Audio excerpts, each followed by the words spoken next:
Hello दोस्तों, नमस्कार। आप सभी का स्वागत है ड्रीम मैथ यूट्यूब चैनल पे। दोस्तों, मैं हूं बलिंदर कुमार और आज हम शुरू करने वाले हैं परसेंटेज का नेक्स्ट वीडियो। 2 वीडियो अपलोड कर दिया गया है, आप उसको देखिए। और आज हम तीसरा वीडियो पर बात करेंगे। दोस्तों, इसमें आपको क्वेश्चन दिख रहा है और इस क्वेश्चन को करने से पहले दोस्तों कुछ हम बेसिक बात करेंगे। प्रतिशत होल वैल्यू किस तरह से निकाला जाता है और कहाँ पर हम इसका यूज करते हैं। तो चलिए थोड़ा सा पहले इसके बारे में जान लेते हैं कि प्रतिशत होल वैल्यू किस तरह से निकाला जाता है। सबसे पहले दोस्तों 25% का वैल्यू निकालना है। तो 25% का वैल्यू आप निकालते हैं 25/100, यानी कि 25 एक बार में 25 से ईच कट जाएगा 4 बार में। इसका मान 1/4 लिखते हैं। अगर लाभ बोलेगा तो इसमें जोड़ देना है, यानी कि 5/4। 4 में 1 जोड़ेंगे तो 5/4, नीचे ज्यों का त्यों रहेगा।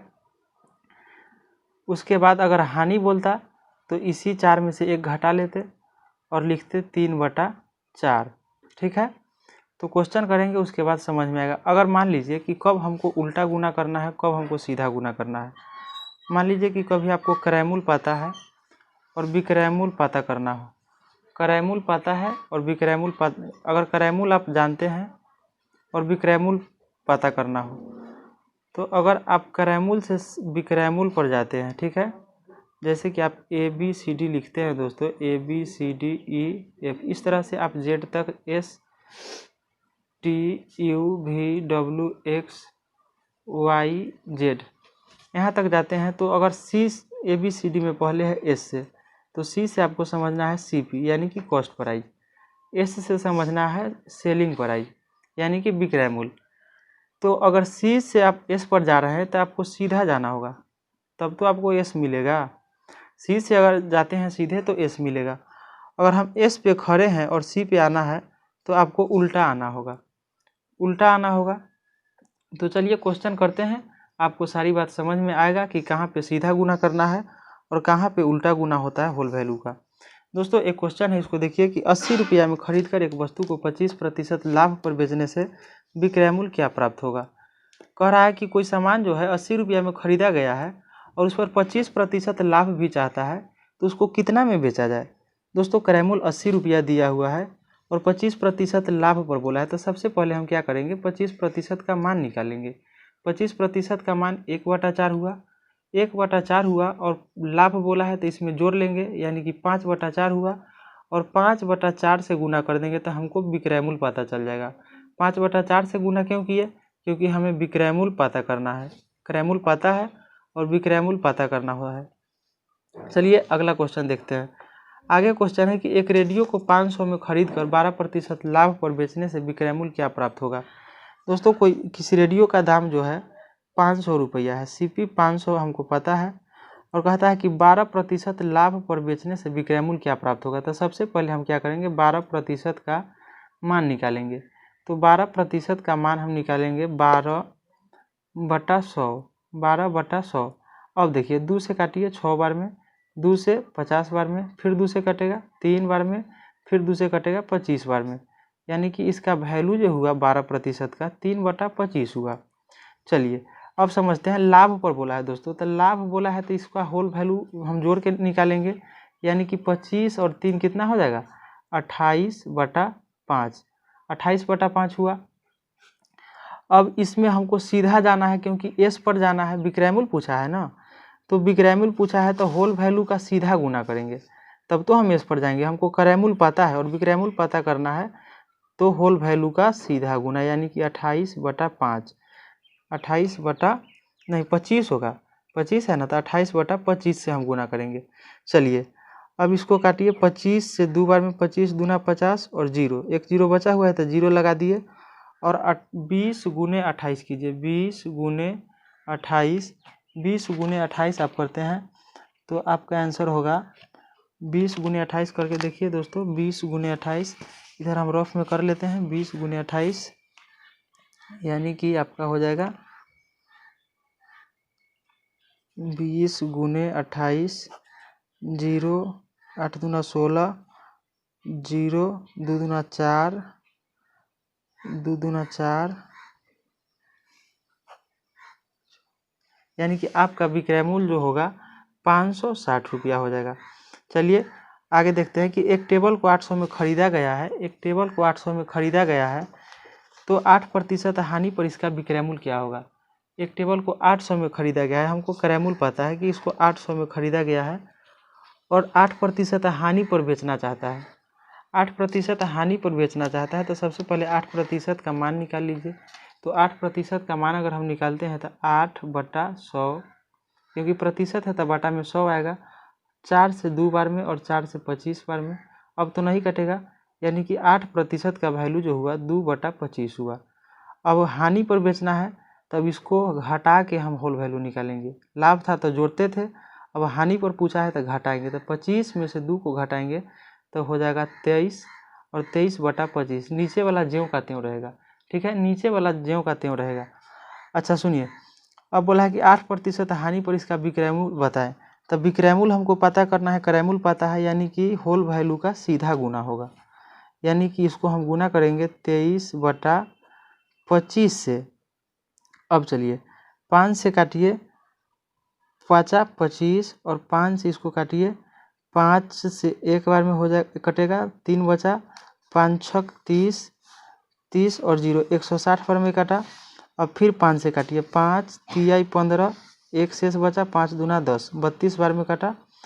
अब 23 गुने 32 करेंगे, 23 गुने 32 हो जाएगा आपका, 23 गुने 32 हो जाएगा आपका 736, यानी कि आपका विक्रय मूल्य जो रहा होगा 736 रहा होगा। तो चलिए आपको समझ में आया होगा। बढ़ते हैं अगले क्वेश्चन की तरफ। अगला क्वेश्चन है हमारा दोस्तों कि एक पंखा को 450 रुपया में बेचने से 25% का लाभ हुआ, तो पंखा का क्रय मूल्य कितना था। पंखा का क्रय मूल्य पूछा है। चलिए वह क्वेश्चन आ गया। देखिए कहता है कि एक पंखा को 450 में बेचने से 25% का लाभ हुआ, तो वो खरीदा कितना में था। तो सबसे पहले 25% का मान निकालेंगे हम लोग, 25/100। 1 से 25 से एक बार में, 25 से 4 बार में, यानी कि इसका 1/4। 25% का मान 1/4 हुआ और लाभ है तो इसमें इसको जोड़िए 5/4, यानी कि इसका होल वैल्यू 5/4 हुआ। अब चलिए क्रय मूल्य हमको पता है 450 रुपया है क्रय मूल्य, और कहता है कि बेचने से 25% का लाभ हुआ, तो बताइए कि क्रय मूल्य कितना था। तो क्रय मूल्य पता करना है। अब क्रय मूल्य पता करना है दोस्तों, तो हमें होल वैल्यू का उल्टा गुना करेंगे तो हमको क्रय मूल्य पता चल जाएगा, क्योंकि हम एस पर हैं। अगर हम एस से सी की ओर जाते हैं तो होल वैल्यू का उल्टा गुना करेंगे तो क्रय मूल्य पता चल जाएगा। इसमें दिया है कि 450 में बेचते हैं तो 25% का लाभ होता है। 25% का लाभ हुआ तो पंखा का क्रय मूल्य कितना था। तो क्रय मूल्य के लिए हम इसका उल्टा गुना कर देंगे, यानी कि करेंगे 4/5। चलिए 5 से काटेंगे, 5×9 = 45, यानी कि 450 90 बार में कट जाएगा, और 9×4 = 36, यानी कि 360 रुपया में वो पंखा को खरीदा था और 25% लाभ हुआ। इसका मतलब है कि उसका क्रय मूल्य जो था 360 रुपया था और वह 25% लाभ पर बेचा, तब उसको 450 रुपया प्राप्त हुआ। चलिए दोस्तों आगे बढ़ते हैं। अगला हमारा क्वेश्चन है कि एक कलम को 120 रुपया में बेचने से 4% की हानि हुई, तो कलम को कितने में खरीदा गया था। एक कलम को 4% की हानि हुई 120 रुपया में बेचने से, यानी कि एसपी दिया है दोस्तों, एसपी है 120 रुपया। 120 रुपया में बेचने से 4% की हानि हुई, तो कलम को कितने में खरीदा गया था। क्रय मूल्य पूछ रहा है। तो सबसे पहले क्या करेंगे कि 4% का हम मान निकालेंगे। 4% का मान होगा 4/100, यानी कि 4 से एक बार में और ये 25 बार में, इस 1/25 हुआ 4% का वैल्यू, और हानि हुआ है तो इसको घटा के हम लिखेंगे, यानी कि घटा के लिखेंगे तो 24/25, 24/25 हुआ। और हमको पता करना है क्या, क्रय मूल्य पता करना है। तो क्रय मूल्य पता करने के लिए आपको हम बताए हैं कि होल वैल्यू का उल्टा गुना करेंगे। तो होल वैल्यू है 24/25 और उल्टा गुना करना है तो हम उल्टा करेंगे 25/24। चलिए अब देखिए काटिए इसको, 12 से 2 बार में, 12 दूना 24, और 12 से 10 बार में, 12×10 = 20 से। अब 2 से काटिए इसको 5 बार में, और 25 बचे 125, यानी कि कलम का दाम जो रहा होगा 125 रुपया होगा। चलिए आगे बढ़ते हैं। नेक्स्ट क्वेश्चन कहता है कि एक कार को 64,000 रुपया में बेचने पर श्री राव को 20% की हानि हुई, तदनुसार श्री राव के क्रय मूल्य कितना था। दोस्तों क्वेश्चन का कहना है कि एक कार को 64,000 रुपया में खरीदा है श्री राम ने, तो 20% की हानि हुई। एक कार को 6400 रुपया में बेचने पर श्री राम को 20% की हानि हुई, तो तदनुसार श्री राम का क्रय मूल्य क्या था। 1 मिनट, 64,000 जो है दोस्तों विक्रय मूल्य दिया हुआ है, हमसे क्रय मूल्य पूछ रहा है। 64,000 विक्रय मूल्य दिया है और 20% हानि हो गया। 64,000 में जब बेचा तो उसको 20% हानि हो गया, तो पूछ रहा है कि उसका कितना में खरीदा था। तो चलिए 20% हानि का पहले हम लोग निकाल लेते हैं। मान 20/100, 20/100, 20 से एक बार में और 20 से 5 बार में 100 कट जाएगा। इसका 1/5 हुआ। अब हानि हुआ था, हानि का होल वैल्यू हम लोग निकालते हैं घटा के, यानी कि 5 में से 1 को घटाइए। 5 में से 1 को घटाएंगे तो 4/5 हुआ इसका होल वैल्यू, 4/5 हुआ। और क्रय मूल्य पूछा है, तो क्रय मूल्य पूछा है तो होल वैल्यू का उल्टा गुना होता है, तो हम गुना करेंगे 5/4। अब इसका क्रय मूल्य निकल जाएगा। एसपी दिया है, क्रय मूल्य पूछ रहा है, तो होल वैल्यू का उल्टा गुना करेंगे तो क्रय मूल्य निकल जाएगा। अब काटिए, 4 से एक बार में 2 बचा, 4 छक 24 और 3 जीरो है तो 3 जीरो लगा दीजिए। चलिए अब 16×5 80, यानी कि आपका जो क्रय मूल्य था श्री राम जी का वह 80,000 में खरीदे थे, 80,000 में खरीदे थे। अगला क्वेश्चन है दोस्तों कि एक वस्तु की कीमत में 40% की कमी कर दी गई है, तो मूल कीमत पर लाने के लिए कितना प्रतिशत की वृद्धि करना पड़ेगा। ऐसा क्वेश्चन जब भी देखें दोस्तों, इसको बनाने का एक सरल तरीका है। कहता है कि एक वस्तु की कीमत में 40% की कमी कर दी गई है, तो मूल कीमत पर लाने के लिए कितना प्रतिशत की वृद्धि करना होगा। कोई वस्तु है जिसका कीमत में 40% कम कर दिया गया, तो कहता है कि फिर से वही कीमत पर लाने के लिए उसमें कितना प्रतिशत की वृद्धि करना होगा। तो कुछ नहीं करना है दोस्तों, इसको क्या कीजिए, 40% कमी बोला है तो ऊपर 40 लिख लीजिए, और 40% कमी बोला है तो नीचे 100 में से घटा के लिख लीजिए। 100 में से घटा के लिख लीजिए, यानी कि 100 में से 40 को घटाइएगा तो 60 होगा, और प्रतिशत के लिए गुना 100% से कर देंगे, प्रतिशत 100 से गुना कर देंगे। चलिए अब यहाँ से 20 दूना 40, 20 तिया 60, यानी कि यहाँ हम गुना करेंगे तो 200/3, यानी कि 3 छक 18, फिर 3 छक 18, यानी कि 66.2/3% आपका आंसर हो जाएगा। चलिए आगे देखते हैं दोस्तों। अगला हमारा क्वेश्चन है कि जलकर में 10% की वृद्धि हो गई, तो लोगों ने इसका उपयोग कितना प्रतिशत कम कर दिया जिससे कि राजस्व पर कोई असर नहीं पड़ा। दोस्तों पानी की कीमत में 10% की वृद्धि हो गया, तो लोग ने इसका कितना उपयोग कम कर दे ताकि उतना ही खर्च रहे, यानी कि राजस्व पर कोई असर नहीं पड़े।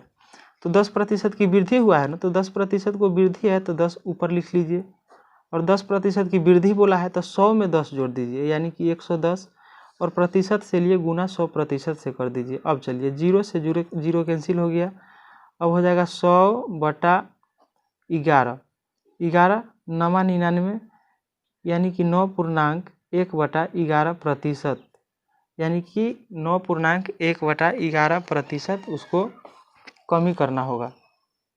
ठीक है, आगे बढ़ते हैं दोस्तों। हमारा अगला क्वेश्चन है कि यदि ए की आय बी की आय से 25% अधिक है, तो बी की आय ए की आय से कितना प्रतिशत कम है। आपको शुरू में देखना है कि पूछ क्या रहा है।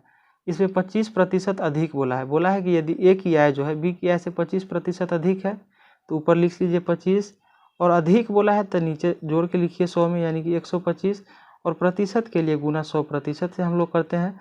25 × 125, और 5 से इसको काटेंगे 20 बार में, यानी कि आपको 20% कम है। ठीक है, अगला क्वेश्चन है कि यदि y x से 20% अधिक है। देखिए आपको शुरू में देखना है कि अधिक बोल रहा है या कम बोल रहा है। 20% अधिक है तो 20% अधिक है तो हम 20 लिखेंगे, और नीचा में जो अधिक बोला है तो जोड़ के लिखेंगे 120, और प्रतिशत के लिए गुना 100% से कर देंगे। 20 से 6 बार में, 2 से 3 बार में, और 2 से 50 बार में, यानी कि 50/3। इसको अगर हम पूर्णांक तोड़ेंगे तो हो जाएगा 1 बार में 3, 1 बार में होगा, उसके बाद 2 बचा, 3 छक 18, यानी कि 16.2/3% कम है। चलिए आगे बढ़ते हैं दोस्तों। अगला हमारा क्वेश्चन है, यदि राम की ऊंचाई श्याम की ऊंचाई यदि राम की ऊंचाई श्याम की ऊंचाई से 20% कम है तो श्याम की ऊंचाई राम की ऊंचाई से कितना प्रतिशत अधिक है। कह रहा है कि यदि राम की ऊंचाई श्याम की ऊंचाई से 20% कम है, 20% कम है तो 20, अब 20% कम बोला है तो 100 में से 20 को घटा लीजिए 80 और प्रतिशत के लिए गुना 100% से लगा दीजिए। चलिए 20 चौका 80 और 4 से 25 बार में कट जाएगा, यानी कि 25% कम है, 25% कम है। तो दोस्तों आज के लिए इतना ही और मिलते हैं फिर अगले वीडियो में।